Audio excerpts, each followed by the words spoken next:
Rocha.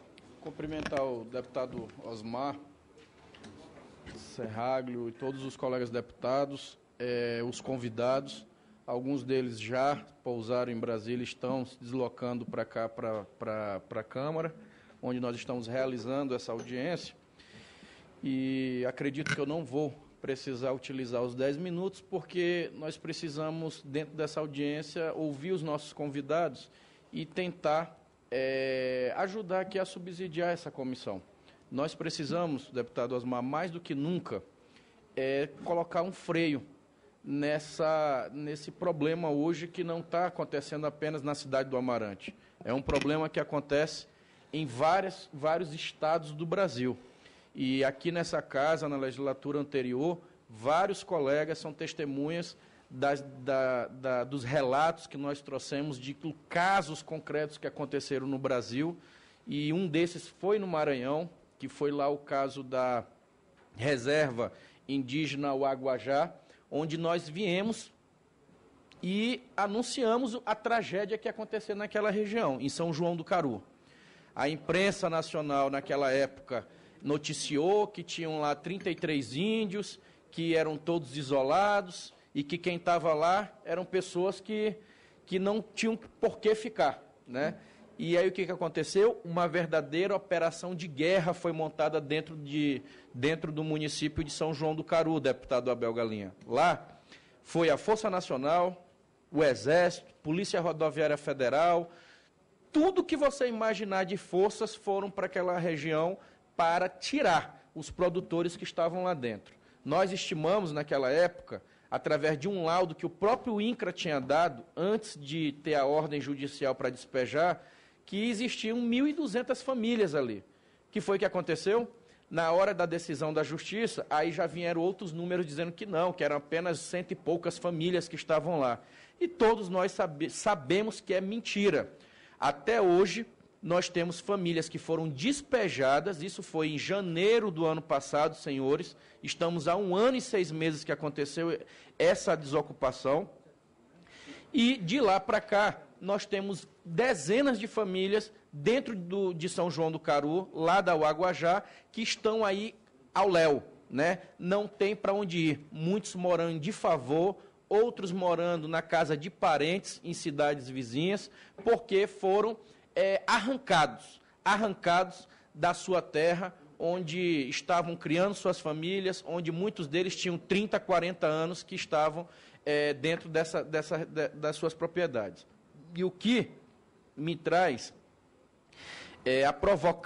ajudar a provocar essa audiência hoje, é que nós estamos deixando essas injustiças acontecerem de forma isolada, e daqui a pouco quando a gente for parar para perceber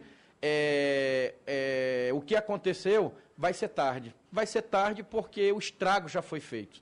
Então, nós temos que nos mobilizar para reparar o erro que aconteceu para trás, mas o mais importante é estancar essa sangria desatada que tem hoje, por esses interesses que estão hoje instalados.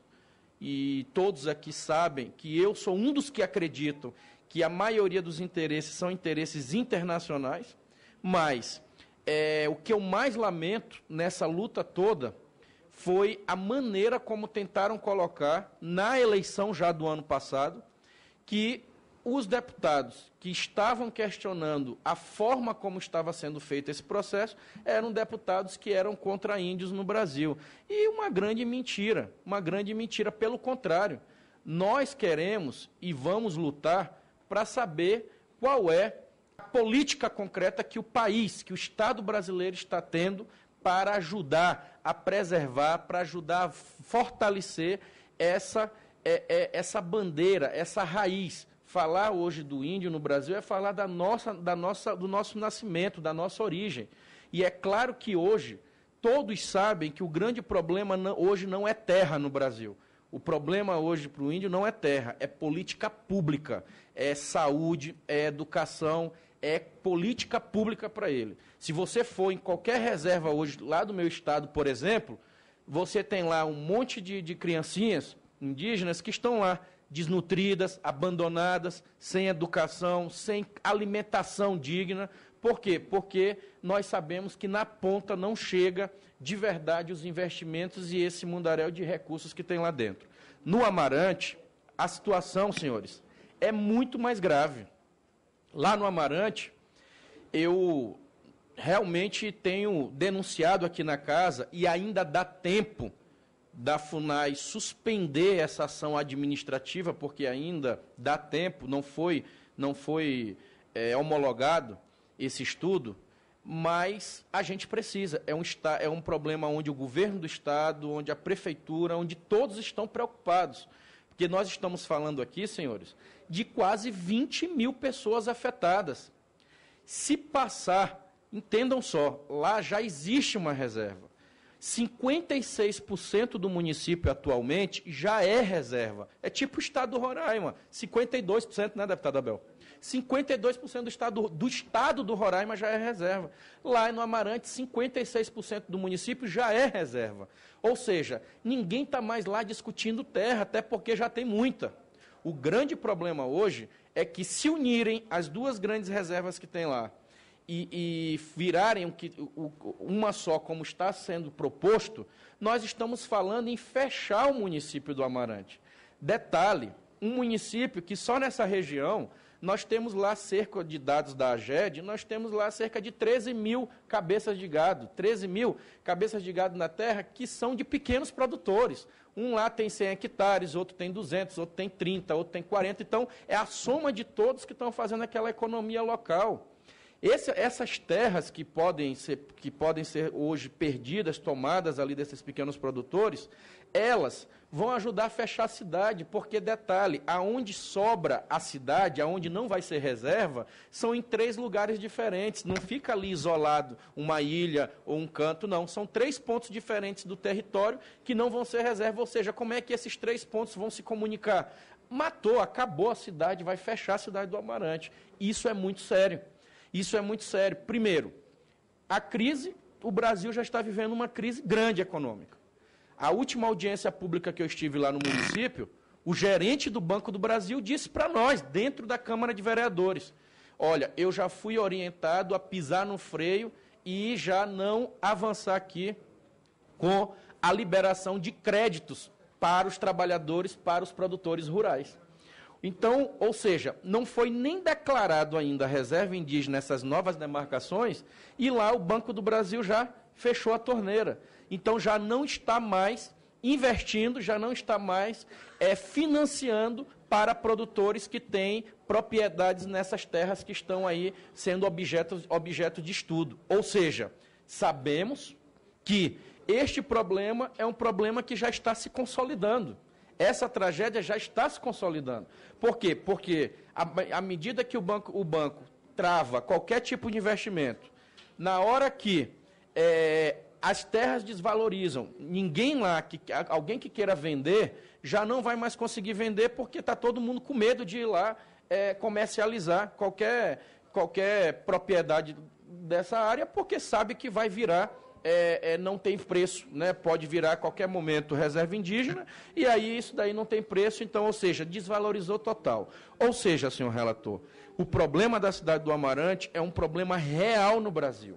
É um problema real no Brasil que está na hora de base aliada, oposição, de todos sentarem e resolver o problema. Eu estou falando isso aqui porque não é um problema isolado. Nós denunciamos ontem lá o caso de São João do Caru, na Uaguajá, estamos denunciando agora o caso do Amarante, temos lá o caso do estado do Roraima, que é seríssimo. Gente, em pleno século XXI, nós estamos falando de um estado que por meio-dia não funciona. À noite, de 7 da noite, de 6 da tarde até 6 da manhã, é um estado isolado, acorrentado. Você não tem o direito de ir e vir. Então, como é que se pode um negócio desse?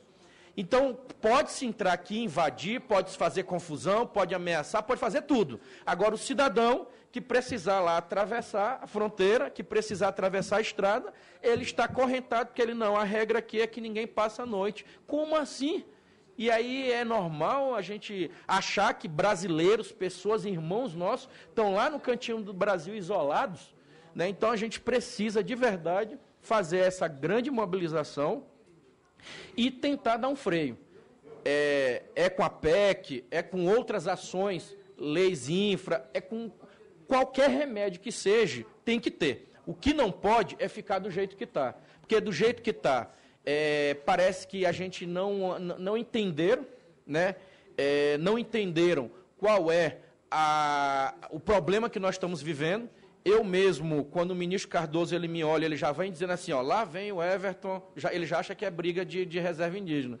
Aí eu digo para ele, mas, ministro, não é briga. Eu sou da base aliada, inclusive. Isso aqui é uma coisa que vocês precisam colocar claro, que é preciso sentar para dialogar. Eu não consigo entender por que não há o diálogo com esses setores para mostrar, para provarem que não realmente tem que tirar essas pessoas de lá. Para me encerrar, só para vocês terem uma ideia, eu fiz questão nem de trazer papel, porque é tanto papel que toda hora a gente lê, que já está aí, é claro para todos vocês. Mas só para vocês terem uma ideia, só essa região que querem agora ampliar, nós estamos falando de uma região que tem 10 assentamentos. Nós estamos falando de uma região que tem milhares e milhares, eu acho que até milhões somados com todos, de empréstimos feitos pelo poder público, por bancos, para esses assentamentos funcionarem. Ou seja, o Estado dá com uma mão e toma com outra. Né? Dá com uma mão e toma com outra.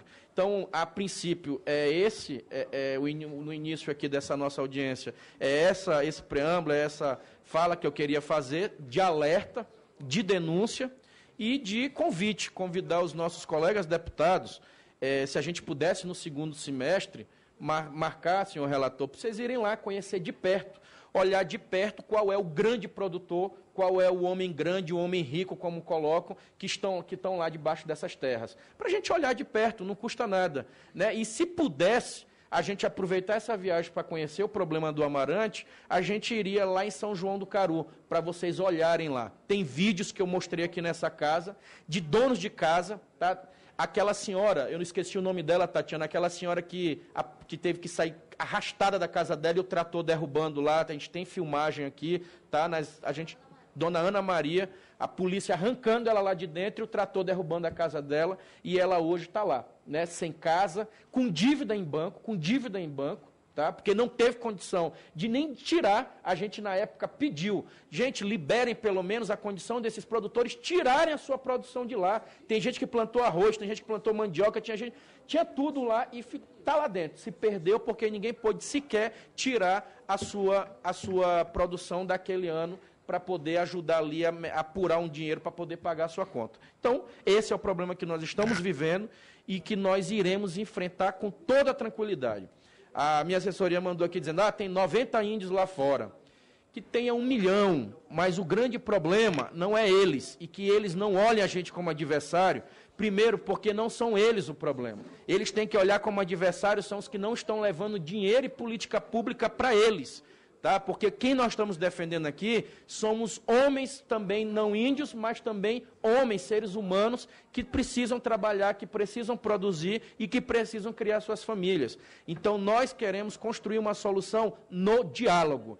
E fazer pressão não adianta, porque, assim como eles, nós também sabemos fazer e tentaremos resolver no diálogo. Mas, com certeza, não iremos se intimidar, não iremos nos intimidar em momento nenhum nessa luta. Primeiro, porque, eu volto a repetir, é uma luta, relator, que nós acreditamos. É uma luta justa e é uma luta que basta você parar para olhar o que está acontecendo no Brasil. Com toda essa crise, o que ainda está segurando a economia nossa é o setor da produção. E aí não é possível que esses pequenos produtores, os médios, inclusive os grandes, são os, hoje, que vão ser perseguidos pelo Estado brasileiro. Pelo contrário, eram esses que eram para ser incentivados, porque é ainda daí esse pilar que ainda está ajudando a segurar a economia do nosso país. Muito obrigado. Eu só queria, do deputado Everton, um esclarecimento mais detalhado. Onde é que está acontecendo essa dificuldade de trânsito? No estado do Roraima. O deputado Abel Galinha do estado do PDT, lá do estado do Roraima, e ele melhor poderia esclarecer para todos nós. Eu tenho, inclusive,